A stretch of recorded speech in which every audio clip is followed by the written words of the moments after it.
अलैक्म everyone. उम्मीद करता हूँ सब खैरियत से होंगे।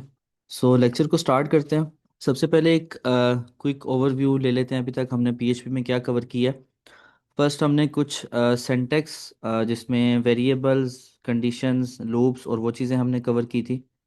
और उसके बाद हम लोगों ने मूव ऑन किया था ऑब्जेक्ट ओरिएंटेड की तरफ, जिसमें हम लोगों ने क्लास को समझा था। सो ये दोनों लेक्चर अपलोडेड हैं ऑलरेडी। अगर इसमें कोई भी कन्फ्यूजन हो तो आप लेक्चर देखें। स्टिल कोई कन्फ्यूजन हो तो आप मेरे से जो है वो डिस्कस कर सकते हैं।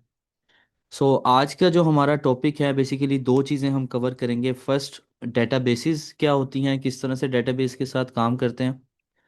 और सेकंड चीज़ जो हमने आज कवर करनी है वो है अथेंटिकेशन सिस्टम। एक बेसिक एग्जांपल हम लेंगे डेटाबेस के साथ काम करने की, कि डेटाबेस को क्यों यूज़ किया जाता है। एक यूज़र अगर हमारी वेबसाइट पर रजिस्टर कर रहा है, उसका data first of all database में स्टोर करना और फिर उसको अथेंटिकेट करना अगर यूज़र लॉगिन करना चाह रहा है। तो ये one of the most common हम कह सकते हैं कि सिनेरियोज होते हैं हमारी वेबसाइट डेवलपमेंट में। जब भी एक वेबसाइट डेवलप करते हैं उसमें अथेंटिकेशन सिस्टम जो है वो एक कोर फाउंडेशन के तौर पे समझा जाता है। सबसे पहले बिल्ड किया जाता है। और उससे पहले हम लोग जो है डेटाबेस के साथ काम करना सीखेंगे। स्टार्ट करते हैं इसको। सबसे पहले आज के लेक्चर में जो हमने करना है वो ये कि आपका जो जैम्प है उसमें नॉर्मली हम लोग स्टार्ट करते हैं अपाची सर्वर को। आज हमें दूसरा सर्वर भी यहाँ पे स्टार्ट करना है जो माई एसक्यूएल का सर्वर होता है। ये मेरे पास ओपन हो रहा है। यहाँ पे आप लोगों के पास शो हो रहा होगा माई एसक्यूएल डेटाबेस। इसको आप लोगों ने जस्ट स्टार्ट कर देना है यहाँ से। ओके, इसके बाद हम लोगों ने यहाँ पे मैं एक न्यू फाइल क्रिएट करता हूँ। पहले हम लोग क्या करेंगे कि रजिस्ट्रेशन को समझेंगे। बेसिकली रजिस्ट्रेशन का डाटा आज हम लोग डेटाबेस में स्टोर करने जा रहे हैं। उसके लिए मैं क्या करता हूँ, यहाँ पे एक फॉर्म बनाता हूँ, index.html की फाइल बनाते हैं। और यहाँ पे सिंपल एक रजिस्ट्रेशन का फॉर्म बना लेते हैं। उसके बाद यहाँ पे जैसे हम बूटस्ट्रैप की वो दो जो हमें लिंक्स मिलते हैं, एक जेएस का और एक सीएसएस का, इन दोनों को मैं यहाँ से कॉपी कर लेता हूँ। गेट बूटस्ट्रैप वेबसाइट पे डाउनलोड के सेक्शन में जाना है हमने, उसको हेड में रख देंगे हम लोग। और उसके बाद यहाँ पे एक सिंपल रजिस्ट्रेशन का फॉर्म बनाते हैं। तो आप लोग वीएस कोड ऑलरेडी अगर यूज़ कर रहे हैं तो इसमें ये देखें, अब मैंने सिर्फ टाइटल में रजिस्ट्रेशन फॉर्म लिखा तो अब वो खुद से अज्यूम कर रहा है कि अच्छा ये चीज़ें जो है फील्ड रिक्वायर्ड है। तो मुझे ये सारा कोड अब लिखना नहीं पड़ रहा क्योंकि हम एक इंटेलिजेंट एडिटर यूज़ कर रहे हैं। यहाँ पे एआई एडिटर है, वो खुद से अज्यूम करता है कुछ चीज़ें। हेडिंग हमारे पास आ गई और उसके बाद फॉर्म आ गया। अभी के लिए हम स्टाइलिंग वगैरह में नहीं जा रहे, सिंपल हमने कंसेप्ट को समझना है। फॉर्म में यहाँ अब दो चीज़ें जो लास्ट टाइम हमने डिस्कस की थी, कि फॉर्म के डाटा को जब हमने बैकएंड पे लेके जाना होता है तो हम दो एट्रीब्यूट सेट करते हैं यहाँ पे। सबसे पहले हम बताते हैं कि एक्शन क्या है, बेसिकली इस फॉर्म का डाटा कहाँ पे लेके जाना है। और दूसरी चीज़ हम बताते हैं कि इसका मेथड क्या है। मेथड गेट और पोस्ट और एक्शन, ये दोनों चीज़ें कवर की गई हैं प्रीवियस लेक्चर्स में। तो अगेन अगर किसी को कोई उसमें कन्फ्यूजन हुई तो वो पहले वो चीज़ अपनी क्लियर कर लें। अब यहाँ पे हमने इस फॉर्म के डाटा को बेसिकली यूज़र अपना नेम, इसको हम नेम से चेंज कर देते हैं। नेम, ईमेल एड्रेस, पासवर्ड, ये तीन चीज़ें यूज़र हमें यहाँ पे फॉर्म में देगा और हमने इसको डेटाबेस में स्टोर करवाना है। इस डाटा को पहले एक पीएचपी फाइल तक लेके जाने के लिए हमें यहाँ पे एक्शन सेट करना है। उसके लिए हम पहले यहाँ पे फाइल बना लेते हैं। प्रोसेस रजिस्ट्रेशन डॉट पीएचपी के नाम से मैं फाइल बना रहा हूँ। और यहाँ पे अब मुझे बेसिकली इसका जो एक्शन है यहाँ पे मुझे वो फाइल का नाम देना। Process registration dot P H P means जब ये फॉर्म सबमिट हो तो डाटा को इस फाइल में लेके जाओ जो फॉर्म का डाटा है। ओके, लास्ट टाइम हमने यहाँ पे जब डाटा रिसीव किया था हमने door underscore get, door underscore post को बेसिकली समझा था।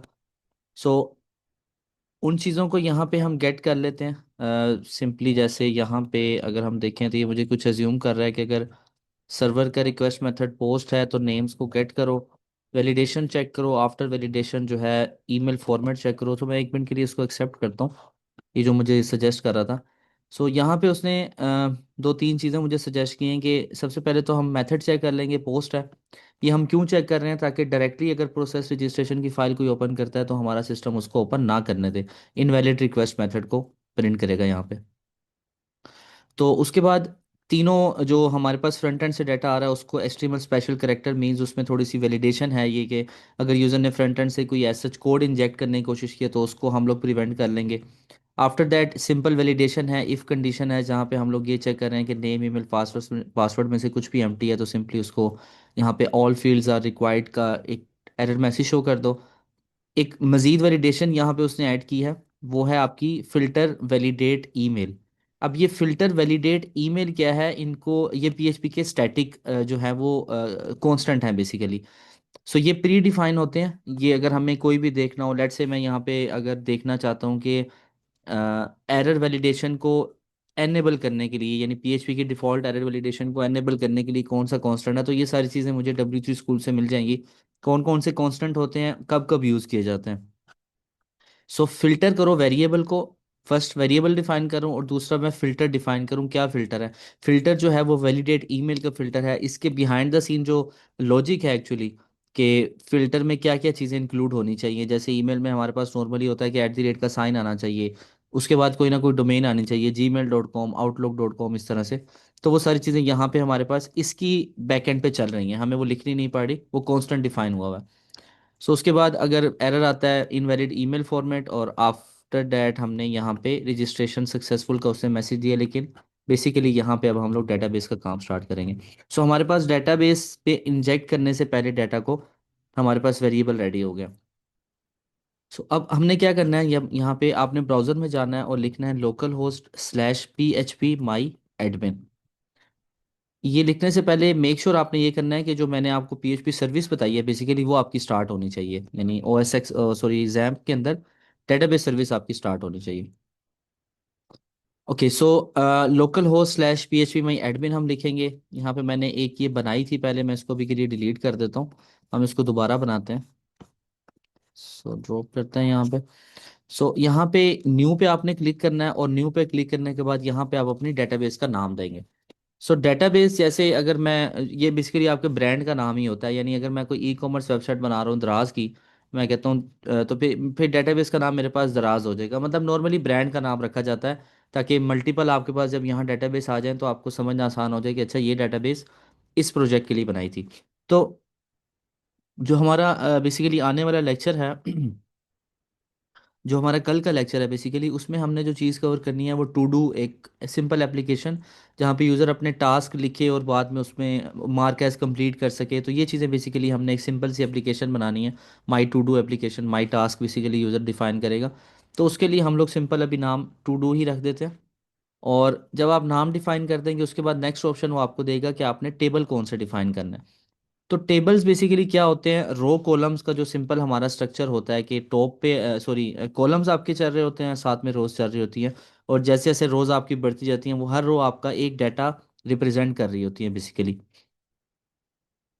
सो यहाँ पे टेबल नेम हमने क्या रखना है, फर्स्ट ऑफ ऑल हमने अभी जो रजिस्ट्रेशन फॉर्म बनाना है, रजिस्ट्रेशन फॉर्म में चूंकि हम यूज़र्स की रजिस्ट्रेशन करवा रहे हैं, ठीक है, तो यूज़र्स का डाटा हमने डीबी में स्टोर करवाना है। अब हम यहाँ पे टेबल का नाम यूज़र्स रख रहे हैं। तो टेबल का नाम के लिए जो बेस्ट प्रैक्टिसेस होती हैं जो हमने यूज़ करनी होती हैं, वो आप लोगों ने एक चीज़ माइंड में रखनी है कि टेबल का नाम हमेशा प्लूरल में आएगा। यानी यूज़र आप नाम नहीं रखेंगे, आपने यूज़र्स नाम रखना है। अगर आप यूज़र भी रखेंगे तो वो एक्सेप्ट करेगा, लेकिन ये एस लगाना, ये प्लूरल में लेके जाना, ये इंपॉर्टेंट इसलिए है क्योंकि आने वाले लेक्चर्स में जब हम लारावेल पे मूव करेंगे या फ्रेमवर्क पे आप जब काम कर रहे होते हैं, तो वहाँ पे वो आपकी बेस्ट प्रैक्टिसेस को ही फॉलो करवाता है। यानी आपका नाम अगर यूज़र्स है तो देन आपकी काफ़ी सारी जो आगे कोड होता है वो ऑटोमेटिकली वर्क करने लग जाता है। अगर आप यूज़र लिखते हैं तो वो आपको वहाँ पे एरर देता है कि इस तरह का कोई टेबल जो आपने बनाया है वो एग्जिस्ट नहीं करता, क्योंकि टेबल नेम में तो टेबल नेम जो है वो आपका हमेशा प्लूरल होना चाहिए। तो वो आपको फोर्सफुली बेसिकली वो बेस्ट प्रैक्टिसेस यूज़ करवाता है। तो बेहतर है हम पहले ही वो बेस्ट प्रैक्टिसेस अडॉप्ट करें। तो प्लूरल नाम रखेंगे हम, यूज़र्स आ गया, और उसके बाद number of columns. So number of columns, database में कोई भी टेबल बनाने से पहले जो है वो हम आइडेंटिफाई कर लेते हैं कि कितने कॉलम्स हमारे पास बनेंगे। अब अगर हम अपने HTML फॉर्म में वापस आएँ तो यहाँ पे मैं देख सकता हूँ कि नेम, ईमेल और पासवर्ड, तीन चीज़ें मैं डेटाबेस में स्टोर करवाऊंगा। नाम, उसका ईमेल यूज़र का, और पासवर्ड। अब उसके साथ साथ एक इजाफी चीज़ मैं यहाँ पे रखूँगा, यूनिक आइडेंटिफायर कह लेते हैं या आईडी कह लेते हैं बेसिकली, जो हर रो को रिप्रेजेंट करेगी।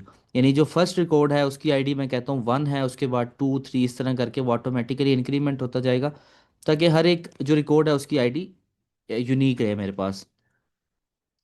सो नंबर ऑफ रोज, इसका मतलब है मैं 4 रख सकता हूँ। यहाँ पे क्रिएट पे क्लिक करेंगे हम लोग। अब यहाँ पे हर एक कॉलम का नाम और उसकी टाइप डिफाइन करनी है। तो सबसे पहले यहाँ पे हम जो कॉलम बनाते हैं किसी भी टेबल में वो बनाते हैं आईडी का। आप यूआईडी भी रख सकते हैं, आईडी भी रख सकते हैं, लेकिन आईडी बेहतर है। सो आईडी का हमने कॉलम बना दिया। और उसके बाद उसकी टाइप हम रख देते हैं इंटीजर टाइप है उसकी। और यहाँ पे राइट पे आप थोड़ा सा स्क्रॉल करेंगे तो उसमें आपको एक ऑप्शन मिलेगा ए आई के नाम से, A_I बेसिकली। इसका मतलब होता है ऑटो इंक्रीमेंट। मैं इसको सिलेक्ट कर लूँगा। और इसको सिलेक्ट करने के साथ ही मेरे पास यहाँ पे इंडेक्स में प्राइमरी ऑटोमेटिकली सिलेक्ट हो गया।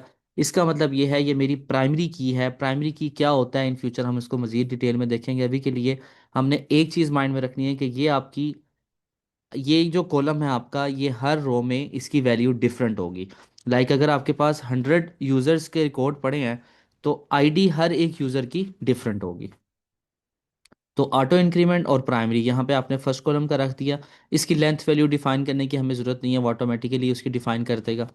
यहाँ पे आपने नेक्स्ट कॉलम बनाना है, हम लिखते हैं नेम। उसकी वैल्यू क्या है, सॉरी उसकी टाइप क्या है। उसकी टाइप हम रखेंगे वेरिएबल करेक्टर, वारचार भी बोलते हैं। वेरिएबल करेक्टर हम इसको सिलेक्ट करेंगे। बेसिकली इसमें नाम में हमारे पास वेरिएबल भी आ सकता है, करेक्टर। मतलब ये हम इसमें जो चीज़ भेजेंगे, अगर हम नंबर भेजते हैं या स्ट्रिंग भेजते हैं, दोनों चीज़ ये एक्सेप्ट करेगा। अब इसकी लेंथ कितनी होनी चाहिए, हम यहाँ पे एज्यूम कर लेते हैं कि इसकी लेंथ हमारे पास 200 तक हम एक्सेप्ट करते हैं। मोस्टली इतनी होती नहीं है, लेकिन 190 या 200 या 100, जितनी आपकी मैंने हमें जो लग रहा है कि नाम जितना लेंथी हो सकता है, जितने करेक्टर उसमें आ सकते हैं। सो नॉर्मली जो हम फ्रेमवर्क्स वगैरह में यूज़ करते हैं वो एक डिफ़ॉल्ट पैटर्न होता है 191 का। तो वो एक आप ये कह लें कि स्टाइल बना हुआ है, यानी इस तरह का एक एजम्पशन बनी है कि 191 आपने एक करेक्टर लेंथ रख देनी है। मतलब एक जनरल रूल डिफाइन है। ओके, उसके बाद ईमेल। ईमेल की टाइप क्या होगी, टाइप अगेन उसकी वेरिएबल करेक्टर होगी। कोई भी उसमें करेक्टर भी आ सकते हैं, स्पेशल करेक्टर भी आ सकते हैं, डॉट भी आ सकता है, तो हम वेरिएबल करेक्टर रख देंगे। Length again 191। और फाइनली पासवर्ड हमें यहाँ पे स्टोर करवाना है। पासवर्ड की जो टाइप है वो वेरिएबल करेक्टर है और लेंथ उसकी भी 191 है। तो अब ये मैं डेटाबेस का स्कीमा डिफाइन कर रहा हूँ, मैं डेटाबेस का स्ट्रक्चर बना रहा हूँ कि जब मेरे पास यूज़र रजिस्टर करेगा तो मैंने अपने पास जो डाटा स्टोर रखना है रो कॉलम की फॉर्मेट में, कॉलम का नाम क्या होगा और उस कॉलम में कौन सी वैल्यू एक्सेप्ट की जाएंगी, उसकी लेंथ कितनी एक्सेप्ट की जाएगी। यहाँ पे एक और चीज़ भी है, वो है डिफ़ॉल्ट वैल्यू की। उसमें हमारे पास ऑप्शन होता है बेसिकली नल का। इसका मतलब ये होता है कि अगर फ्रंट एंड से लेट से मैं कहता हूँ कि यूज़र रजिस्टर करता है और यूज़र अपना नाम एंटर नहीं करता, तो उस केस में भी आपने रो बनाने की इजाज़त देनी है, यानी आपने रो बना देनी है। और नाम जो नेम है बेसिकली उसकी वैल्यू आपने नल रख देनी है, बेसिकली ब्लैंक वैल्यू रख देनी है आपने। तो सम केसेस में हमें कुछ कॉलम की वैल्यू नल रखनी पड़ती है। लेकिन अभी के लिए चूंकि मुझे तीनों कॉलम की वैल्यू चाहिए, उसके बाद ही यूज़र का मैं रिकॉर्ड क्रिएट करूंगा, तो मैं कोई भी वैल्यू को नल नहीं रखूंगा। मैं डिफ़ॉल्ट वैल्यू नन, जो कि बाय डिफ़ॉल्ट सिलेक्टेड है, इसी तरह से इसको रख देंगे। और उसके बाद स्क्रॉल डाउन करें, यहाँ पर राइट साइड पे आपके पास सेव का बटन आ रहा है, हम इसको क्लिक कर देंगे। सो इसको क्लिक करने के बाद हमारे पास यहाँ पे यूज़र्स का टेबल बन गया है। यहाँ पे आप स्ट्रक्चर में अगर जाएं, ऊपर टैब आता है स्ट्रक्चर का, तो यहाँ पे वो शो कर रहा है कि 4 कॉलम है टोटल। और फर्स्ट वाले कॉलम के साथ उसने ये की का साइन लगा दिया। प्राइमरी की है ये आपकी, मीन्स ये हर रो में इसकी वैल्यू डिफरेंट होगी। और एक्स्ट्रा में यहाँ ऑटो इंक्रीमेंट भी लिखा हुआ आ गया, वेरिएबल कैरेक्टर, ये हमारा स्कीमा बिल्कुल डिफाइन हो गया। सो अब इस टेबल के अंदर जो डाटा पड़ा हुआ है उसको देखने के लिए हमें ब्राउज पे क्लिक करना होता है। अभी के लिए कोई भी रिकॉर्ड इसमें इंसर्ट नहीं है, ब्लैंक वैल्यूज आ रही हैं। सो अब हम चलते हैं कि अब हम देखते हैं बेसिकली इस टेबल में डाटा को ऐड कैसे करेंगे हम। ओके, सो वापस अपनी PHP फाइल में आते हैं। यहाँ पे बेसिक वैलिडेशन थी। अगेन ये VS कोड ने कुछ एजम्पशन दी थी जिसको मैंने एक्सेप्ट किया। अगर आप खुद से कोड टाइप कर रहे हैं तो सिंपली ये name is equal to $_ name, email, password, वही चीज़ जो हमने लास्ट टाइम कवर अप की थी। और कुछ के बाद कुछ वैलिडेशन, ये चीज़ हमने मैनुअली भी लास्ट टाइम कवर कर ली थी। सो वैलिडेशन डन है। अब हम क्रिएट करते हैं, यहाँ पे डेटाबेस के साथ कनेक्शन बनाते हैं। सो डेटाबेस के साथ कनेक्शन बनाने के लिए हमारे पास जो चीज़ यूज़ होती है उसको बोलते हैं PDO। PDO is equal to, आप लिखेंगे यहाँ पे, आपको यहाँ पे सजेस्ट भी कर रहा है। सो इसके अंदर हम एक स्टेटमेंट देते हैं बेसिकली, ये आपका कनेक्शन स्ट्रिंग होती है। यहाँ पे हम डिफाइन करते हैं कि माई एसक्यूएल, मेरी डेटाबेस की टाइप माई एसक्यूएल है। और उसके बाद होस्ट क्या है, होस्ट हमेशा लोकल होस्ट होता है, क्योंकि हम जब भी लोकल पे काम कर रहे होते हैं हमारा जो लोकल सर्वर है वो लोकल होस्ट है। उसके बाद डेटाबेस नेम, यहाँ पे दरमियान में अगर आप देखें तो ये कॉलन लगा हुआ है, सॉरी सेमी कॉलन लगा हुआ है। उसके बाद DB नेम क्या है, DB नेम मेरे पास अभी के लिए मैंने जो DB बनाई है उसका नाम मैंने टू डू रखा है। ओके, उसके बाद कोमा के बाद जो सेकंड पैरामीटर यहाँ पे पीडीओ को दिया जाता है वो है यूज़र नेम क्या है आपके पास इस डेटाबेस का। तो जब हम जैम्प को इंस्टॉल करते हैं सिस्टम में, इनिशियली हमें एक डाटा वो सॉरी एक यूज़र वो डिफ़ॉल्ट बना के दे देता है, जिसका नाम वो रूट रख देता है। तो बाय डिफ़ॉल्ट ही जब हम जैम्प इंस्टॉल करते हैं तो ये यूज़र बना होता है। और यहाँ पे हमने उसका नाम लिख दिया रूट, और लास्ट पैरामीटर में यहाँ पे वो पूछता है कि अगर इस डेटाबेस को एक्सेस करने के लिए कोई पासवर्ड आपने रखा हुआ है तो आप वो भी यहाँ पे लिखते हैं। अब नॉर्मली होता है इस तरह से, जब आप एक वेबसाइट को डिप्लॉय करते हैं लाइव सर्वर पे तो हर डेटाबेस को सिक्योर किया जाता है पासवर्ड के साथ। लेकिन जब आप लोकल पे वेबसाइट डेवलप कर रहे होते हैं तो डेटाबेस का पासवर्ड हमेशा ब्लैंक होता है नॉर्मली।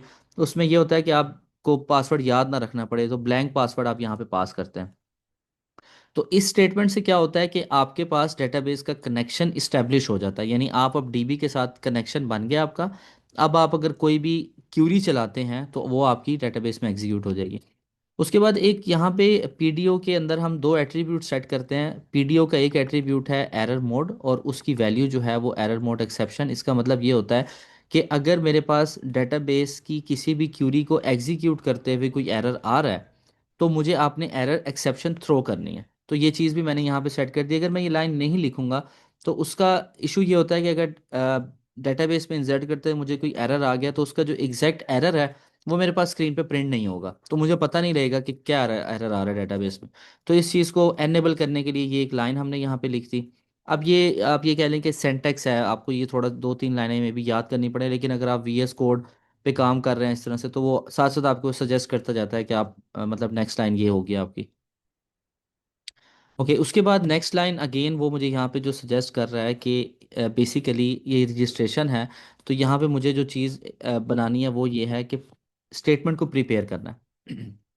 स्टेटमेंट प्रिपरेशन आपकी होती है क्यूरीज, बेसिकली आप यहाँ बनाते हैं।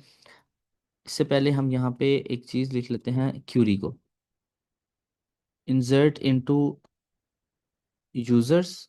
और ये मैंने कंप्लीट लाइन लिखी है, इस लाइन को सबसे पहले हम समझते हैं, इस कोड को हम इसके बाद समझेंगे। So query is equal to insert into users name email password values. ये स्टेटमेंट बेसिकली क्यों लिखी है हमने, इसका क्या मकसद है। सो डेटाबेस जो माई इस okay, ये कोई यूजर ज्वाइन कर रहे हैं।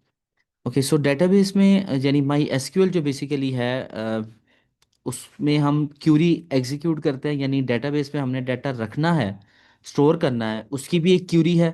डेटाबेस से हमने डाटा को निकालना है, उसके लिए भी हमें कोई क्यूरी लिखनी पड़ती है। और उसके अलावा कोई रो को डिलीट करना है या किसी पहले से एग्जिस्टिंग डाटा को अपडेट करना है, तो इन सारे केसेस में हमें क्यूरीज एग्जीक्यूट करनी पड़ती हैं। अब ये क्यूरीज लिखना इंतहाई आसान होता है, यानी इनकी जो सेंटेक्स होता है वो बिल्कुल आप ये कह रहे हैं कि जैसे हमारी नॉर्मल इंग्लिश लैंग्वेज होती है उससे बहुत क्लोज होता है। तो अब अगर मैंने डाटा को इंसर्ट करना है तो उसकी क्यूरी है मेरे पास कि इंसर्ट इनटू के बाद कौन से टेबल में आपने इंसर्ट करना है। हमने जो टेबल बनाया उसका नाम हमने रखा है यूजर्स। सो इंसर्ट इनटू यूजर्स, देन आपके पास ये पैरेंथेसिस आती हैं, और पैरेंथेसिस में आप ये डिफाइन करते हैं कि कौन कौन से कॉलम में आपने डाटा इंसर्ट करना है। तो मेरे पास यहाँ पे तीन कॉलम है, नेम ईमेल पासवर्ड। इन तीनों में डाटा इंसर्ट करो, और उसके बाद यहाँ पे हम उसके बाद बता रहे हैं कि वैल्यूज़ क्या हैं हर कॉलम की। तो वैल्यूज़ में अगर आप यहाँ पे देखें तो मैंने अभी के लिए एक प्लेस होल्डर दिया है, इसको प्लेस होल्डर बोलते हैं कि अभी मैं वैल्यूज़ नहीं लिख रहा, वैल्यूज़ मैं अब बाद में ऐड करूँगा। यानी वैल्यूज़ में colon name colon email colon password, ये जस्ट एक प्लेस होल्डर है। ओके, अब नेक्स्ट हम यहाँ पे लिखेंगे कि इसको प्रिपेयर करो क्यूरी को, statement is equal to PDO query prepare, और उसके बाद क्यूरी को एग्जीक्यूट करो। तो बेसिकली जब हम एग्जीक्यूट कर रहे हैं तो उस टाइम पे हम लोग ये डिफाइन कर रहे हैं कि कॉलन नेम में, यानी ये जो प्लेस होल्डर मैंने यहाँ रखा था इसमें अब एक्चुअल नेम रखवा दो। एक्चुअल नेम मतलब डॉलर नेम। डॉलर नेम की वैल्यू हमने ऑलरेडी ऊपर कैप्चर की थी। सो बेसिकली ये इसी तरह से ही है कि अगर मैं यहाँ पे एक लाइन लिखूँ, लेट्स से मैं यहाँ पे एक मैसेज लिखता हूँ, जस्ट आपको एक एग्जांपल से समझाना चाह रहा हूँ। मैं कहता हूँ my name is question mark, ठीक है, क्वेश्चन मार्क लिख देता हूँ, या my name is colon name लिख देता हूँ मैं। सो इसका मतलब ये है कि मैंने अभी स्टेटमेंट डिफाइन की है, मैंने असल नाम अपने मैसेज के अंदर नहीं लिखा, मैंने लिखा my name is colon name, मतलब कॉलन नेम की जगह कोई भी वैल्यू आ सकती है। तो उसके बाद मैं यहाँ पे अपने मैसेज को रिफाइन करता हूँ, मैं यहाँ पे लिखता हूँ again final message is equal to string में से रिप्लेस करो, ये भी पीएचपी का एक फंक्शन है। ये बेसिकली आज के हमारे लेक्चर के साथ लिंक नहीं है, लेकिन ये एक कंसेप्ट है बेसिकली जो मैं आपको समझाना चाह रहा हूँ। इन चीज़ों को प्लेस होल्डर में क्यों डिफाइन कर रहा हूँ। सो अगर मैं फर्स्ट एक स्टेटमेंट यहाँ बना दूँ, my name is caller name, और उसके बाद मैं फाइनल मैसेज में S T R replace means PHP का स्ट्रिंग रिप्लेस का फंक्शन है, और वहाँ पे मैं बता रहा हूँ कि कॉलर नेम को आप अब रिप्लेस कर दो। मैं यहाँ पे असल नाम दे देता हूँ। अब मैं कहता हूँ कि फुरकान के साथ आप रिप्लेस कर दो, और मैसेज मींस जो एक्चुअल स्ट्रिंग है मैं वो डिफाइन करूँ, मींस इस स्ट्रिंग के अंदर इस चीज़ को, कॉलन नेम को फुरकान के साथ रिप्लेस कर दो। तो यही जो यानी प्लेस होल्डर पहले डिफाइन कर दो और बाद में उसको रिप्लेस कर देना, यही चीज़ हमने यहाँ पे भी की है कि पहले हमने प्लेस होल्डर को डिफाइन किया कि colon name, colon email, password, यहाँ पे कोई वैल्यूज़ आएंगी, अभी के लिए मैं लिख नहीं रहा। और हम स्टेटमेंट में प्रिपेयर करते हैं। प्रिपेयर मीन्स कि क्यूरी को प्रिपेयर करो, अभी क्यूरी एग्जीक्यूट नहीं हुई आपकी स्टेज पे। और फाइनली हम लोग कह रहे हैं कि स्टेटमेंट जो ये बनी है आपकी, उसमें एग्जीक्यूट का फंक्शन आगे कॉल करो, और अब वैल्यूज़ जो मेरे पास यहाँ प्लेस होल्डर में पड़ी थी उसको एक्चुअल वैल्यूज़ के साथ रिप्लेस करते जाओ। सो ये जो पीस ऑफ कोड है बेसिकली, ये 4-5 लाइंस का जो कोड है, ये आप ये कह लें कि इनिशियली तो आप लोगों को कुछ याद रखना पड़ेगा, लेकिन अगर आप वीएस कोड वगैरह यूज़ कर रहे हैं तो उसको ऑलरेडी ये चीज़ पता है कि हमारे पास पहले सबसे, आपके पास पीडीओ की क्लास, लास्ट टाइम हमने जब क्लासेस देखी थी तो उसमें हमने इसी तरह से एक ऑब्जेक्ट बनाया था। So PDO is equal to new PDO. अब पीडीओ जो है वो क्लास वो ऑलरेडी बनी पड़ी है, पीएचपी की बाय डिफ़ॉल्ट है। और उसके बाद हम कह रहे हैं कि पीडीओ के एट्रीब्यूट सेट कर दो, एरर एक्सेप्शन ऑन कर दो। देन हम क्यूरी बनाते हैं, उसके बाद हम क्यूरी को प्रिपेयर करते हैं, और फाइनली हम लोग क्यूरी को एग्जीक्यूट करते हैं। एग्जीक्यूशन के टाइम पे हम लोग अपने प्लेस होल्डर की वैल्यूज़ को चेंज कर सकते हैं। अब यहाँ पे अगर मैं इस एग्जीक्यूट को कोई वैल्यू ना दूं लेट से, तो मेरे पास तब भी एक ऑप्शन बचती है कि मैं यहाँ पे प्लेस होल्डर ना रखूं। लेट से मैं यहाँ पे इस तरह से रख देता हूँ।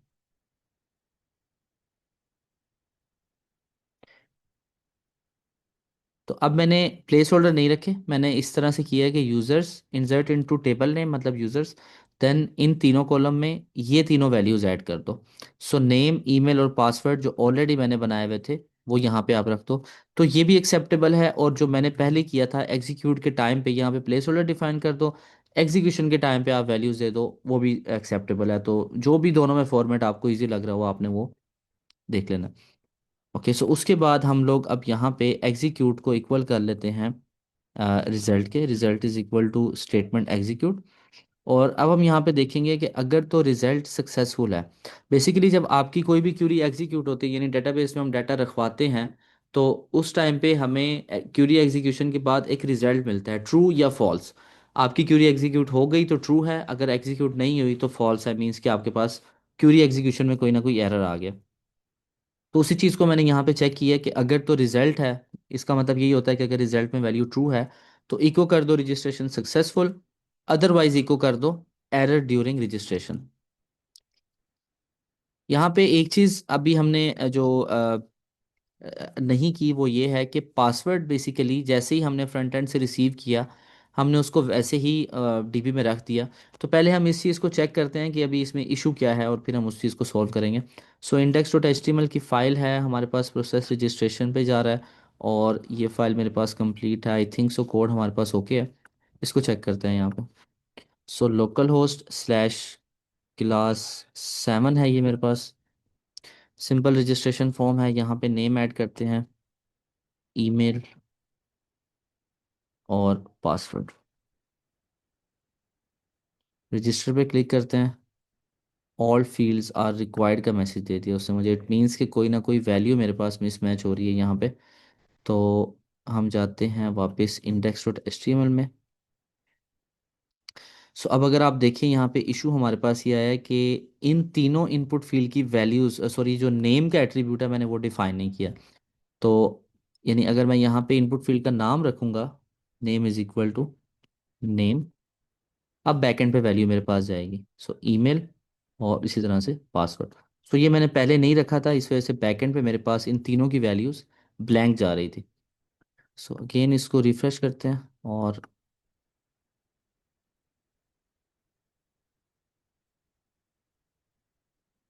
रजिस्टर, रजिस्ट्रेशन सक्सेसफुल का मुझे मैसेज आया है। और अगर मैं कोड में देखूं तो वो मैसेज मुझे आना चाहिए था यहाँ पे। इट मीन्स कि मेरा रिजल्ट सक्सेसफुली एग्जीक्यूट हुआ है, डेटाबेस की क्यूरी मेरी चल गई है। तो अब मैं डेटाबेस में आता हूँ यहाँ पे और देखता हूँ कि मेरे पास कोई रिकॉर्ड इंसर्ट हुआ है या नहीं। सो यूज़र्स पे आप दोबारा क्लिक करें तो यहाँ पे आप लोगों को डाटा नज़र आ रहा है कि वन आईडी है, यानी ये डिफ़ॉल्ट इंक्रीमेंट है 1 2 3 4, ये ऑटोमेटिकली जाती जाएगी वैल्यूज़, इसको हमें यहाँ से पास नहीं करना पड़ा। हमने जो वैल्यूज़ पास की हैं वो नेम, ईमेल और पासवर्ड की हैं। सो नेम ABC@gmail और पासवर्ड 1 2 3 4 5 6 7 8, जो मैंने फ्रंट एंड से लिखा था वही मेरे पास डेटाबेस में चला गया। सो हमारे पास कोड की क्यूरी जो है वो तो वर्क कर रही है, सारा कुछ ठीक है। लेकिन यहाँ पे एक छोटा सा प्रॉब्लम जो है सिक्योरिटी के हिसाब से अगर हम देखें तो हमें वो स्टार्ट से ही माइंड में रखना होता है कि पासवर्ड को कभी भी हम लोग उसी फॉर्मेट में सेव नहीं करवाते जिस फॉर्मेट में हमें यूज़र ने दिया होता है। हम लोग उसको इनक्रिप्ट करते हैं ताकि अगर हमारी डेटाबेस स्टील होती है, लाइक फॉर एग्जांपल कोई भी यूज़र हैक करके हमारे सर्वर में पहुंच जाता है और डेटाबेस से पासवर्ड वगैरह देख लेता है, तो तब भी वो पासवर्ड उसके किसी काम के ना हो, यानी वो यूज़र वो लॉगिन वगैरह ना कर सके वेबसाइट के ऊपर या किसी और रिकॉर्ड को ना छेड़ सके। यानी पासवर्ड डायरेक्टली, अगर मैं यहाँ पे देख रहा हूँ तो मुझे समझ आ रहा है कि ये पासवर्ड है, हम इस फॉर्मेट में रखेंगे कि यूज़र पासवर्ड देखने के बाद भी समझ नहीं पाएगा कि हमें बेसिकली इस यूज़र का पासवर्ड क्या है। तो पासवर्ड हैशिंग बोलते हैं उसको, हैश मेथड होता है। उसके लिए हमें क्या करना होता है कि यहाँ पे मैं password is equal to password hash का फंक्शन है, पासवर्ड अंडरस्कोर हैश, ये भी पीएचपी का बाय डिफॉल्ट फंक्शन है।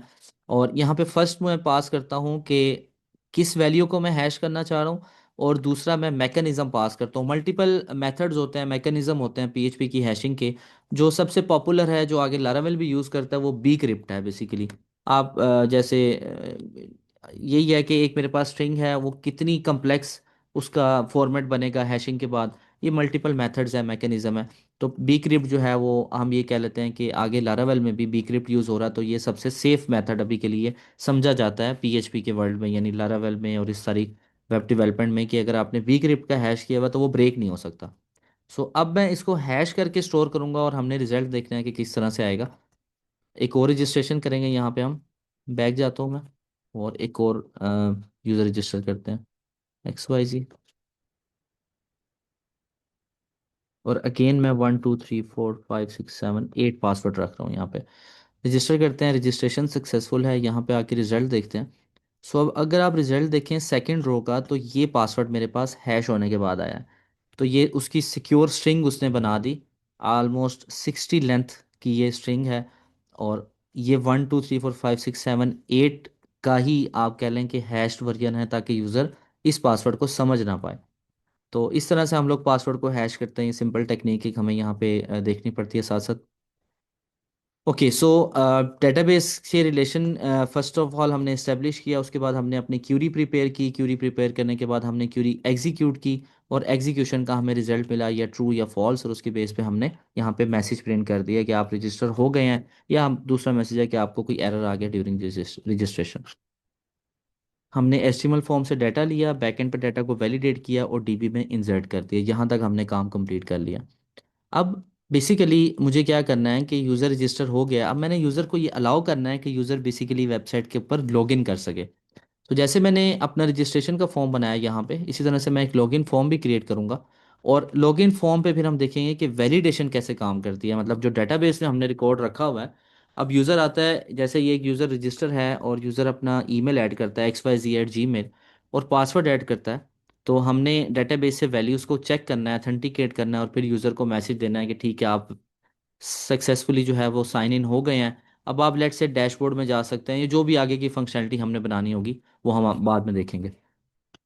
सो वैलिडेशन से पहले, यानी सॉरी ऑथेंटिकेशन से पहले, हमें यहाँ पे एक फ़ाइल बना लेनी है, उसको मैं कहता हूँ login.html।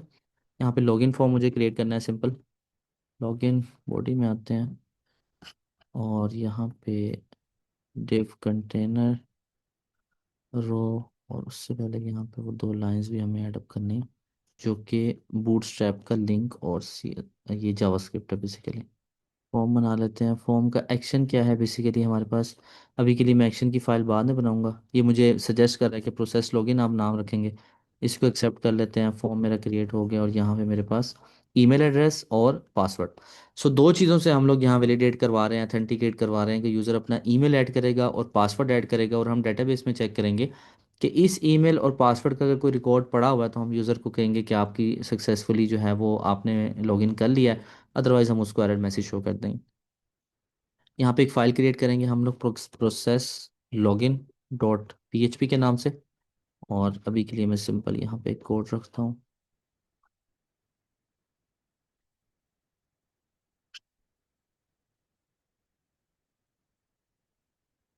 ओके। सो ईमेल और पासवर्ड से चूंकि हम अथेंटिकेट करवा रहे हैं तो एक चीज़ हमें यहाँ पे कवर अप करनी है। हम अपनी डेटाबेस में एक रूल डिफाइन करेंगे इसके अलावा भी, कि हमारी जो ईमेल है बेसिकली वो भी यूनिक है। देखें, आपका एक अगर एक यूज़र साइन अप होता है xyz@gmail.com से और वो पासवर्ड रखता है 1234567 8, तो पॉसिबिलिटी है हमारे पास कि एक और यूज़र आए वो भी सेम ईमेल ऐड करे, सेम पासवर्ड ऐड करे। तो अब जब कोई यूज़र लॉगिन करना चाह रहा होगा वो xyz@gmail.com ऐड करेगा और पासवर्ड 1234567 8 ऐड करेगा, तो डीबी में दो रिकॉर्ड पड़े पड़े हुए हैं इसी ईमेल और पासवर्ड के साथ। तो यहाँ पे हमारा सिस्टम कंफ्यूज हो जाएगा कि कौन सी जो यूज़र है ये कौन सा यूज़र अब ट्राई कर रहा है लॉगिन करने के लिए। तो इसके अलावा फिर यानी आईडी तो हमारा यूनिक आइडेंटिफायर है जो डेटाबेस के लेवल पे चल रहा है, एक यूनिक आइडेंटिफायर हमें यूज़र के लेवल पे चलाना होता है। सो हम ईमेल को करेंगे यहाँ पे यूज़, और इसको मैं यहाँ पे इस तरह से क्लिक करूँगा। आप यहाँ से चेंज पे भी जा कर सकते हैं, अदरवाइज आई थिंक यहाँ मोर पे अगर आप क्लिक करें तो मुझे ये ऑप्शन दे रहा है यूनिक का। ठीक है, राइट साइड पे मोर का ऑप्शन है, उस पर सेकंड ऑप्शन है यूनिक का, आपने इस पर क्लिक कर देना है। ये आपसे कंफर्मेशन लेगा कि आप यूनिक इसको ऐड करना चाह रहे हैं, ईमेल को ओके कर दें। सो अब ये एक की का ऑप्शन मेरे पास यहाँ पे भी आ गया है कि ये आपकी यूनिक की ऐड हो चुकी है इस टाइम पे। सो अब क्या होगा कि अगर मैं इसी ईमेल से दोबारा ट्राई करूँगा ना रजिस्टर करने की, तो वो मुझे एरर मैसेज देगा कोई ना कोई, वो मेरा रिकॉर्ड इंसर्ट नहीं करेगा। मैं यहाँ पे XYZ ऐड करता हूँ, xyz@gmail.com ऐड करता हूँ और पासवर्ड ऐड करता हूँ। रजिस्टर पे क्लिक करते हैं। वो पहले हमें मैसेज शो कर रहा था रजिस्ट्रेशन सक्सेसफुल, लेकिन अभी के लिए वो हमें पेज इज़ नॉट वर्किंग या कोई भी इस तरह का मैसेज दे रहा है। तो अब इशू ये आ गया हमारे पास कि इस ईमेल का रिकॉर्ड ऑलरेडी एग्जिस्ट करता है। अगर मैं यहाँ पे ईमेल अपनी चेंज करके रजिस्ट्रेशन करूँगा तो मेरी रजिस्ट्रेशन वर्क करेगी। अब ये जो एरर मैसेज हमारे पास आ रहा है इसको हम इससे ज़्यादा ग्रेसफुल तरीके से हैंडल कर सकते हैं, लेकिन वो आज का टॉपिक नहीं है, उसके लिए हमें ट्राई कैच और उस डिटेल में जाना पड़ेगा। तो टॉपिक थोड़ा लेंथी हो जाएगा हमारा। अभी के लिए हम क्या करते हैं कि इस ईमेल को यूनिक हमने रख दिया, और अब हम मूव ऑन करते हैं अपने लॉगिन लॉजिक की तरफ। So login dot H T M L file में प्रोसेस लॉगिन और ये चीज़ें हमारी क्लियर हैं। अब हम आते हैं login dot sorry process login dot P H P file में, और यहाँ पे हम लोग लॉजिक डिफाइन करेंगे। सो अगेन सबसे पहले मुझे क्या करना है यहाँ पे कि पीडीओ का कनेक्शन बनाना है। पीडीओ इज इक्वल टू उसी तरह से my S Q L host local host database name, then अपने एरर मोड मुझे यहाँ पे सिलेक्ट करने हैं, और उसके बाद मुझे यहाँ पे क्यूरी एग्जीक्यूट करनी है। Select all from users where email is equal to colon email. So basically colon email से बेहतर है कि हम अब जैसे पहले हमने डायरेक्टली वैल्यू दी थी हम वही दें। सो मैं यहाँ ईमेल को फ्रंट एंड से एक्सेप्ट करूँगा, और पासवर्ड को, इन दोनों चीज़ों को मैं रिसीव करूँगा यहाँ पे। यहाँ पे मैं देख लेता हूँ नेम ईमेल और पासवर्ड ये करेक्ट है।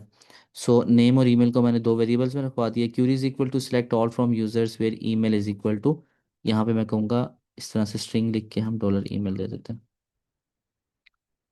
एक चीज़ यहाँ पे आपने जहन में रखनी है कि अगर आपने आउटर डबल कोटेशन लगाए हुए हैं तो फिर आप डायरेक्टली वेरिएबल को यूज़ कर सकते हैं, लेकिन अगर मैंने सिंगल कोटेशन लगाया हुआ है तो फिर मैं वेरिएबल को यूज़ नहीं कर सकता। यानी मैं ये नहीं लिख सकता query is equal to single quote और उसके अंदर मैं डॉलर ईमेल लिखूंगा तो आप देखें इसका कलर चेंज नहीं कर रहा वो, ये एज अ वेरिएबल नहीं पकड़ा, ये एज अ स्ट्रिंग पकड़ा है।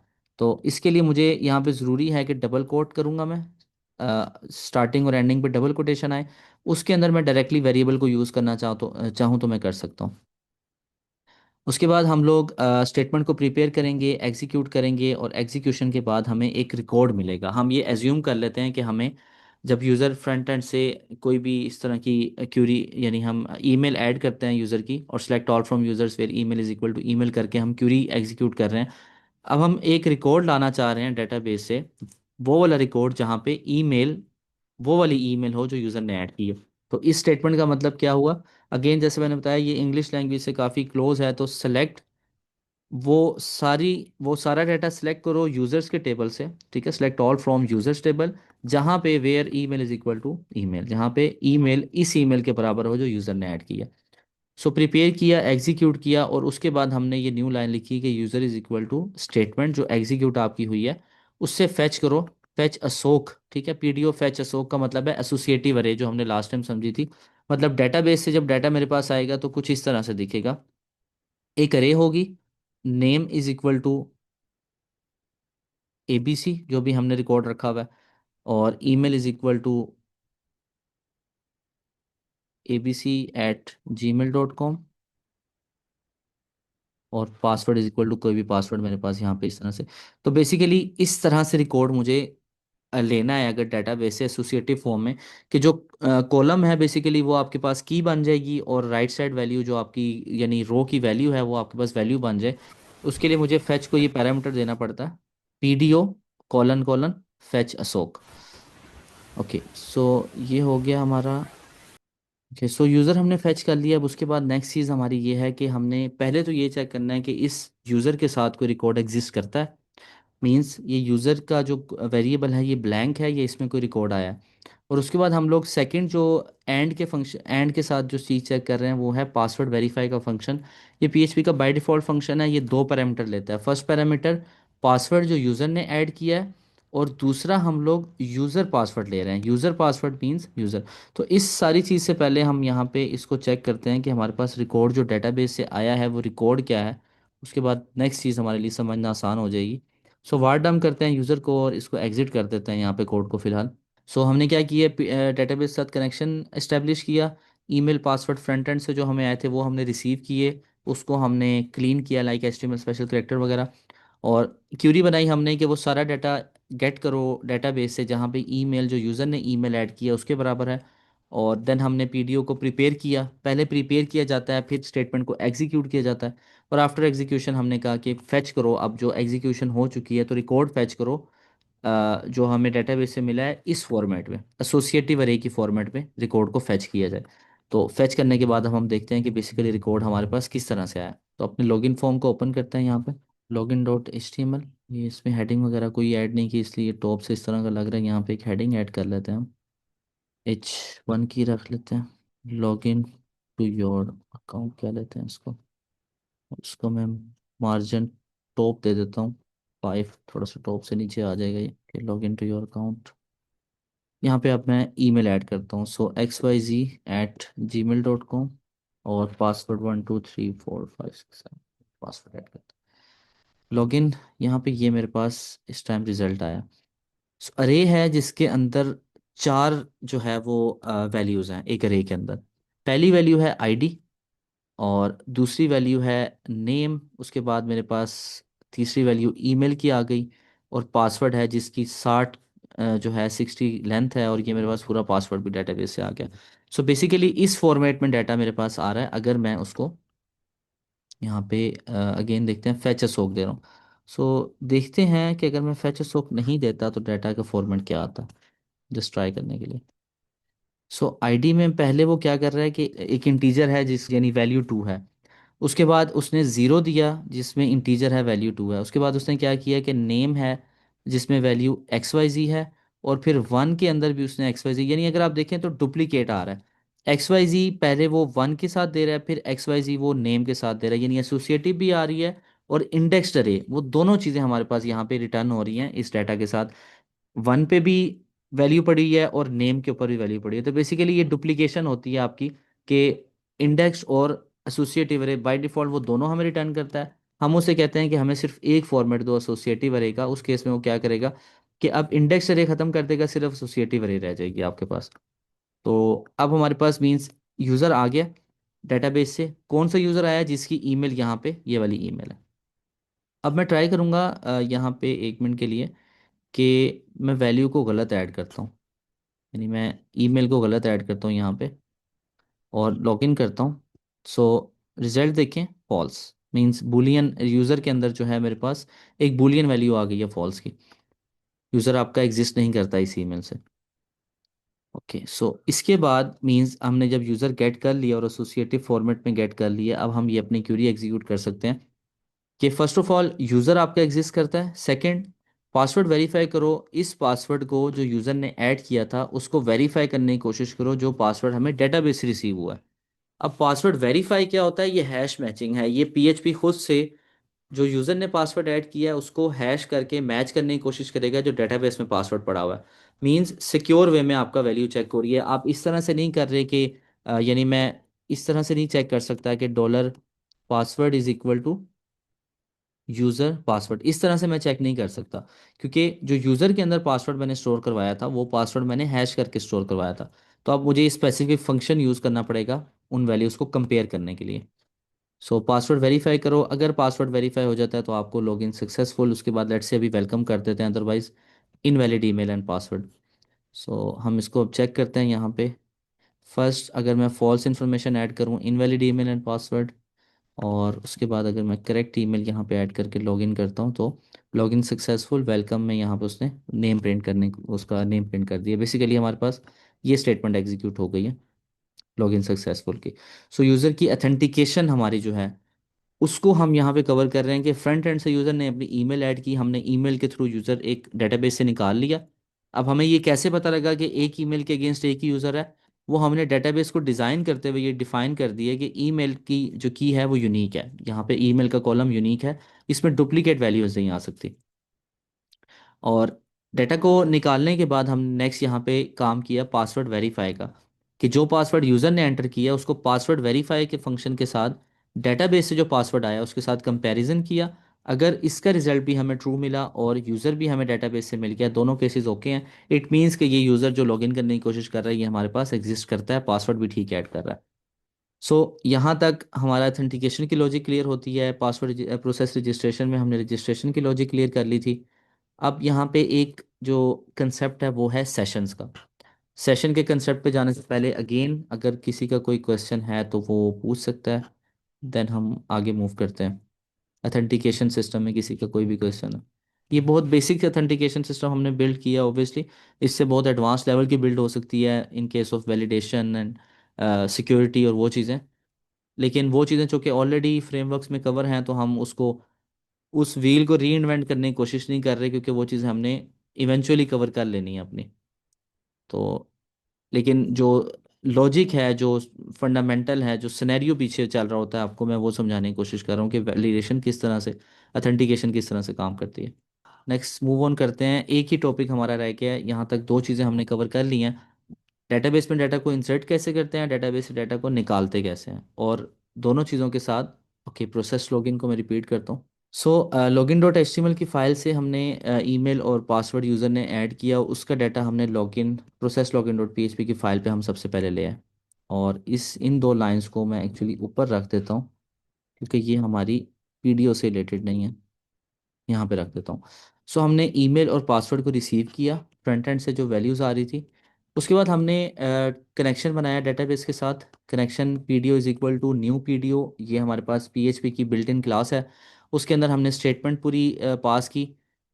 माई एसक्यूएल डेटाबेस है, उसमें होस्ट लोकल होस्ट है, डीबी नेम टू डू है, और यूज़र नेम बाय डिफ़ॉल्ट हमें रूट मिलता है जब हम जैम को इंस्टॉल करते हैं। और सेकंड पैरामीटर थर्ड पैरामीटर यहाँ पे ब्लैंक में पास करूँ, इट मीन्स कि कोई पासवर्ड अभी के लिए रिक्वायर्ड नहीं है। उसके बाद हम ये एट्रीब्यूट सेट करते हैं। अगेन ये एट्रीब्यूट आप ये कह लें कि कोई वो एसेंशियल चीज़ नहीं है, अगर आप इसको नहीं भी करते तो आपकी क्यूरी एग्जीक्यूट हो जाती है।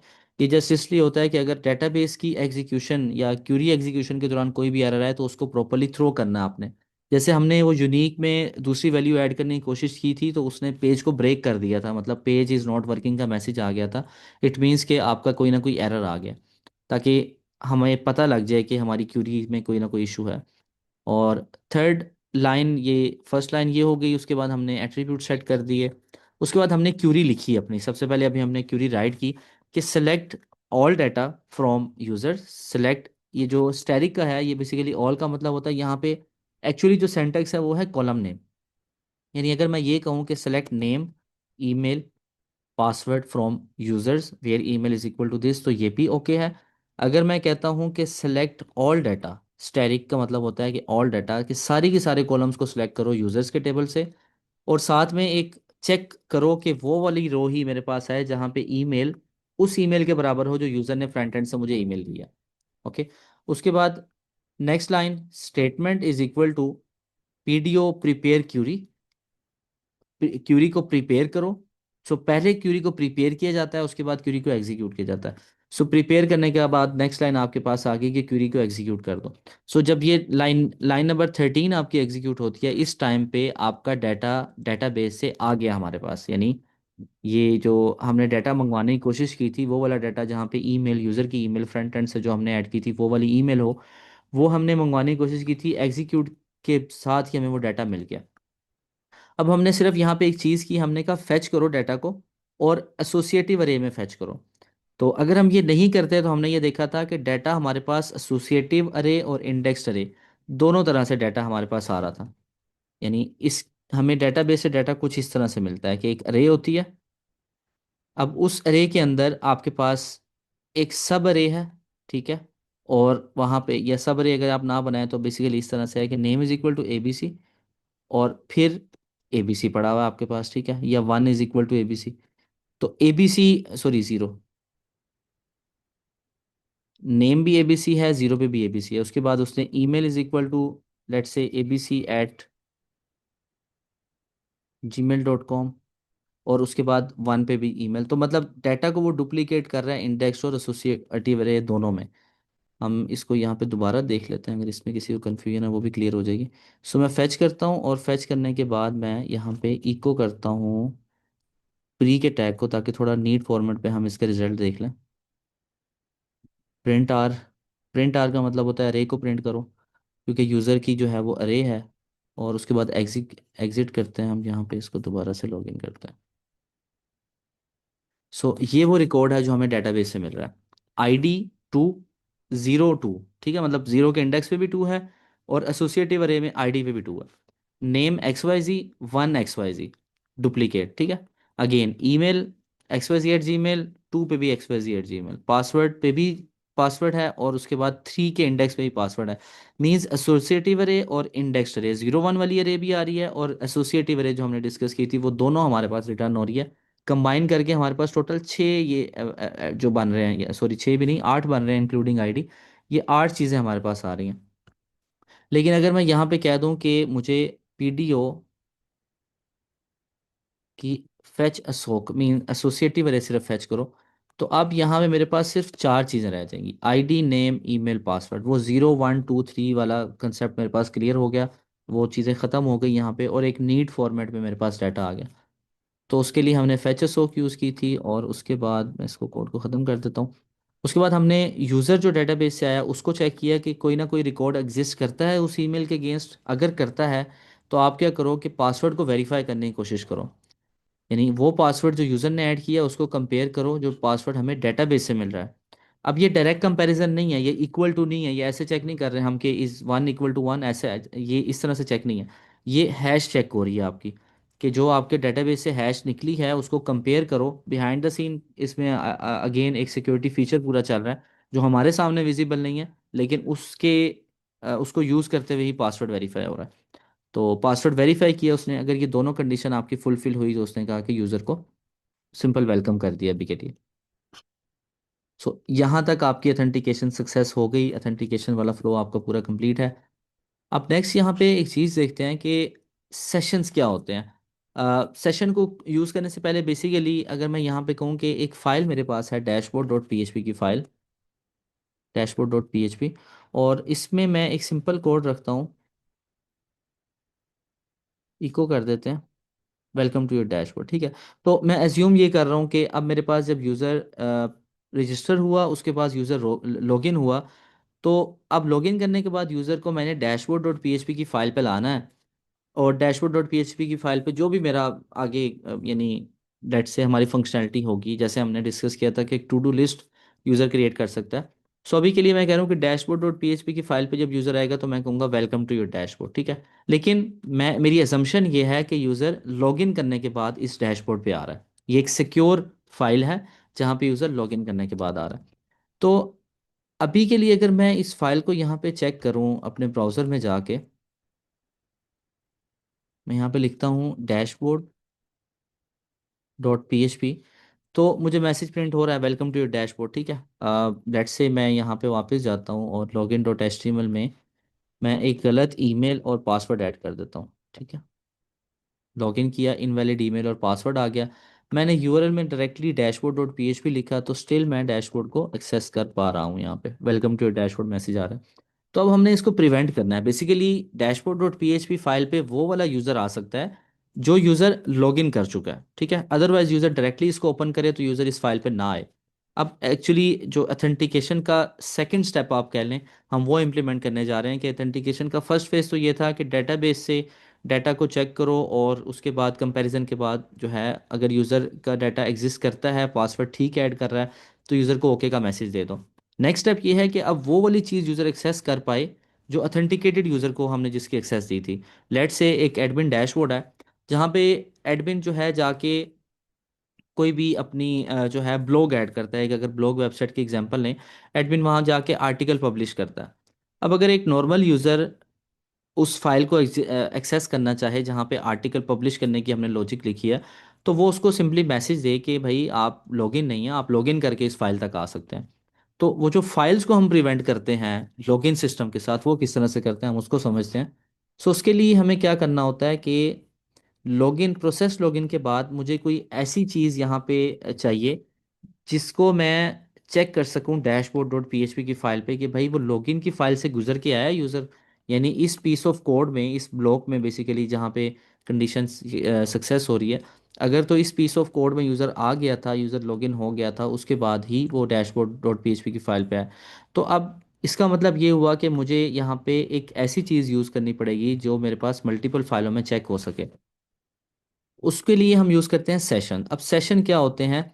सेशन इस्तेमाल किए जाते हैं अगर मैं एक फाइल में, लेट से मैं यहाँ पे डाटा स्टोर कर दूँ। अभी तक हमने जो डाटा स्टोरेज की चीज़ें देखी हैं वो हमने देखी हैं वेरिएबल, अरेज, इस तरह की चीज़ों पे हमने डाटा स्टोर किया। लेकिन अब जो हमारी प्रॉब्लम है वो ये है कि डाटा को मैंने स्टोर करना है, प्रोसेस लॉगिन डॉट पीएचपी की फाइल में मैंने स्टोर करना है। लेट से मैं यहाँ पे कहता हूँ कि यूज़र इज़ ऑथेंटिकेटेड, और उस चीज़ को मैंने यहाँ पे एक्सेस करना है। तो मल्टीपल फाइलों में जब हमने डाटा को शेयर करवाना हो, उसके लिए हम लोग यूज़ करते हैं सेशंस। सेशन को यूज़ करने से पहले सबसे पहले क्या होता है कि यहाँ टॉप पे हमें लिखना पड़ता है सेशन अंडरस्कोर स्टार्ट का फंक्शन हमें कॉल करना पड़ता है। ये नेसेसरी है आपके पास। जिस फाइल में भी सेशन का काम होना है उसके टॉप पे सेशन स्टार्ट का फंक्शन आएगा। अब उसके बाद मैं यहाँ पे क्या करूँगा कि वेलकम करने के बाद डॉलर अंडरस्कोर सेशन, और उसमें यूज़र आईडी को मैं इक्वल कर देता हूँ, और यूज़र नेम को इक्वल कर देता हूँ नेम के। सो अब जैसे डॉलर अंडरस्कोर पोस्ट और डॉलर अंडरस्कोर गेट थी हमारे पास जो हमने प्रीवियसली देखी, इसी तरह से पीएचपी का एक और सुपर ग्लोबल अरे है हमारे पास, डॉलर अंडरस्कोर सेशन। सो डॉलर अंडरस्कोर सेशन में हम क्या कर सकते हैं कि टेम्परेरी तौर पे कोई वैल्यू स्टोर करवा सकते हैं। अब ये वैल्यू मेरे पास एक्सेसिबल होगी यहाँ पे भी। यानी अगर इस पेज के ऊपर मैं लॉग्ड इन यूज़र की आईडी या नेम देखना चाहूँ तो मैं एक्सेस कर सकता हूँ यूजिंग सेशन। तो एक फाइल से हम लोग स्टोर करते हैं, दूसरी फाइल में हम उसको एक्सेस कर लेते हैं। तो अब यहाँ पे मैं दो चीज़ें स्टोर करूंगा, और उसके बाद मैं रीडायरेक्ट कर दूंगा इस यूज़र को लोकेशन डैशबोर्ड के पेज पे।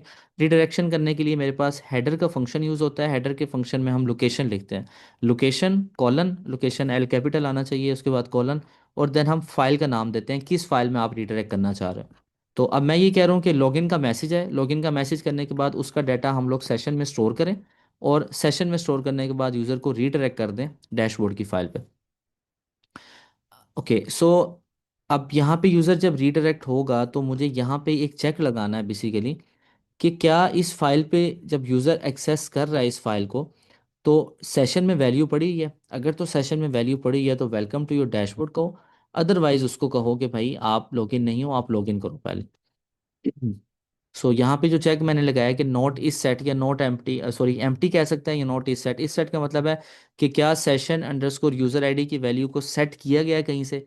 अगर तो सेट किया गया है तो आगे जाने दो, मतलब वेलकम टू योर डैशबोर्ड। अगर नहीं किया गया, ये नोट का साइन आ रहा है, अगर नहीं किया गया तो यूज़र को लेके जाओ index dot H T M L file पे, या मैं अभी के लिए कहता हूँ कि login dot H T M L की फाइल पे ले जाओ, वो ज़्यादा बेहतर है कि यूज़र लॉगिन फॉर्म पे वापस रीडायरेक्ट हो जाए।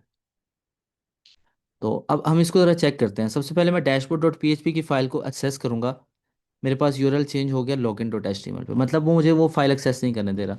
वन मोर टाइम हम ट्राई करते हैं, डैशबोर्ड डॉट पी, लेकिन login dot H T M L, मतलब वो मुझे रीडायरेक्ट कर रहा है वहीं से। तो ये हमारी लॉजिक जो है ये काम कर रही है कि आपका इससे आगे कोड को नहीं चलने दे रही वो वापस। फर्स्ट वो ये चेक करिए कि यूज़र उस फाइल से होके आया है, अगर होके आया तो उसको आगे आने दो। ओके, ये हेलो का मैसेज है, वेलकम टू योर डैशबोर्ड, ये दोनों मैसेज हम प्रिंट कर देते हैं अगर यूज़र लॉग इन हुआ तो। सो अब मैं प्रॉपर फ्लो से इसको इसको एक्सेस करूंगा। मैं यहाँ पे xyz@gmail.com और करेक्ट पासवर्ड ऐड करता हूँ यहाँ पे। लॉगिन करते हैं। हम यूआरएल आप देखें, class7 dashboard.php और welcome to your dashboard hello XYZ, जो भी है वो मेरे पास मैसेज प्रिंट हो रहा है। अब अगर मैं इस फाइल को एक्सेस करूं तो वो मुझे एक्सेस करने दे रहा है, बिकॉज मेरे पास एक टाइम पे यूज़र इस फाइल में गया था प्रोसेस लॉगिन में। यूज़र ने करेक्ट अपनी इंफॉर्मेशन ऐड की थी। यहाँ पे हमने कोड में सेशन के अंदर कुछ डाटा रखवा दिया था, और उस डाटा को फिर हम कंपेयर कर रहे हैं अपने डैशबोर्ड की फाइल में कि क्या सेशन के अंदर कुछ डाटा पड़ा हुआ है, यूज़र आईडी जो हमने यहाँ पे सेट की थी। अगर सेशन के अंदर यूज़र आईडी पड़ी हुई है तो यूज़र को आगे आने दो, नहीं पड़ी हुई तो यूज़र को लॉगिन की फाइल में ले जाओ।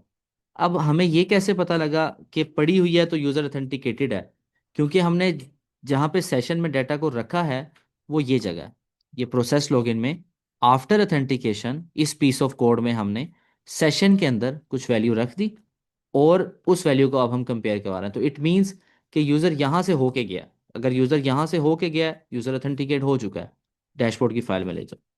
तो इस तरह से बेसिकली मल्टीपल फाइलों में हम डाटा को एक्सेस कर सकते हैं। यानी इस फाइल के अंदर अब अगर मैं यूज़र आईडी को या यूज़र नेम को, जैसे मैं यहाँ पे डोर_सेशन यूज़र नेम, ये वैल्यू मेरे पास ब्राउज़र में प्रिंट भी हो रही है हेलो XYZ, और ये मैंने सेट करवाई थी यहाँ पे।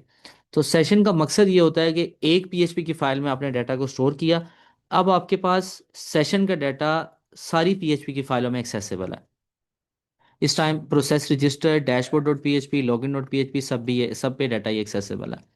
सो अगर अब मैं इस यहाँ से फाइल को एक्सेस करता हूँ, मैं लॉगिन हो चुका हूँ ऑलरेडी, और मैं लॉगिन डॉट, सो सेशंस का मकसद हम लोग समझ रहे थे कि सेशन को यूज़ किस लिए किया जाता है कि जैसे अथेंटिकेशन इसकी एक मेजर एग्जांपल है कि जब यूज़र अथेंटिकेट होके अपनी प्रॉपर डिटेल ऐड कर देगा, हम लोग सेशन में कुछ ना कुछ डाटा रख देंगे, जिसको हम आगे आने वाली फाइलें जो हमने प्रोटेक्ट करवानी है, सिर्फ लॉग्ड इन यूज़र ही उन फाइलों को एक्सेस कर सकें, वहाँ पे हम उस वैल्यू को कंपेयर कर लेंगे सिंपली।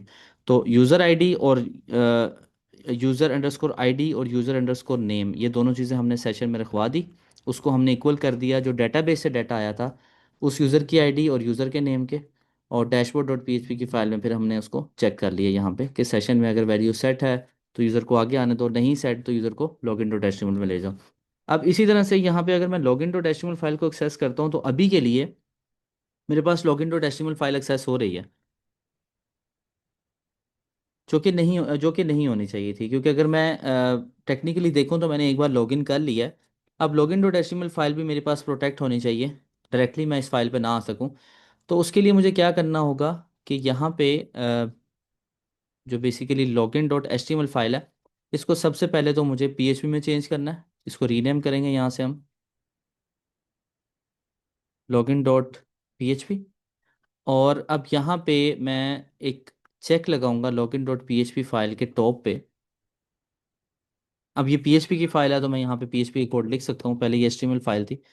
यहाँ पे हम क्या करेंगे, सेशन_स्टार्ट, सबसे पहले सेशन स्टार्ट करो, और उसके बाद चेक करो अगर तो मेरे पास सेशन में यूज़र की आईडी सेट है तो यूज़र को इस पेज के एक्सेस इस पेज के स्टार्ट होने से पहले ही रीडायरेक्ट कर दो dashboard dot Pie dot PHP file के ऊपर। और यहाँ पे भी अब अगर यूज़र लॉगिन नहीं है तो मैं login.php फाइल पे उसको रीडायरेक्ट करूँगा, क्योंकि HTML की फाइल को मैंने PHP में चेंज कर दिया क्योंकि इसमें मुझे कोई ना कोई लॉजिक लिखनी थी। सो अब अगर यहाँ पे मैं लॉगिन डॉट, क्योंकि login.html की फाइल तो अब एग्जिस्ट नहीं करती, मैं इसको login.php रखूँगा, .php एक्सेस करते हैं। यूआरएल आपका डैशबोर्ड.php में चेंज हो गया। वन मोर टाइम ट्राई करेंगे login.php, और हमारा डाटा यूआरएल वापस डैशबोर्ड.php पे रीडायरेक्ट हो रहा है। तो अथेंटिकेशन की लॉजिक्स हमारे पास काम कर रही हैं। फाइनली देख लेते हैं कि यूज़र अब लॉग आउट करवाना है हमने। तो logout.php की फ़ाइल बनाते हैं हम। लॉग आउट मीन्स यूज़र जब इस फाइल पे आ जाएगा एक बार, तो हम उसका सेशन ख़त्म कर देंगे, उसका डाटा सेशन से ख़त्म हो जाएगा। उसके बाद यूज़र को दोबारा लॉगिन करना होगा। तो उसके लिए हमें यूज़ करना पड़ता है सेशन अबॉर्ट और header location login dot PHP. इसके अलावा एक सेशन डिस्ट्रॉय का फंक्शन भी होता है आपका, सेशन डिस्ट्रॉय। सो session destroy, session abort, session start भी कर लें पहले। तो सेशन स्टार्ट करो, डिस्ट्रॉय कर दो, ख़त्म कर दो जो भी डाटा उसके अंदर है।